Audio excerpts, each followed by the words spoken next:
הגיע סוף היום. יוסי מת ללכת הביתה ולעשן סיגריה, רק שיש לו פרטני בשיעור שהוא הכי שונא, ועם המורה שהוא כלל לא מחבב. ספרה טובה יוסי, כמה טוב לראותך יוסי. שעה כזאת מאוחרת להגיע לשיעור. כן, לא משהו שמאוד אופייני לך. אבל לי יש חזון שאתה תצליח בלימודים, למרות כל מה שאומרים עליך. מה זה? מה אומרים עליי? שומע דוד? נתק אותי כפרה עליך, תגיע לעיקר. יוסי פנטה היקר, תתחיל להירגע ומהר. אני לא חבר שלך וגם לא מעוניין להיות.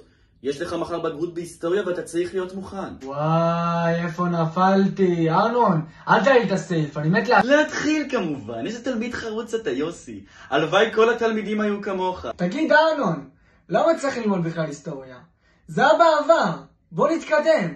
עזוב אותך שטויות, בוא נעשה איזה גלגול. יוסי, אנחנו בשיעור ספורט ולא ידעתי. קראתי טבק, הכנע. טבק? אני תמיד אהבתי טבק. תמיד. יש לי אגרסיה. אובססיה. היסטוריה. טבק.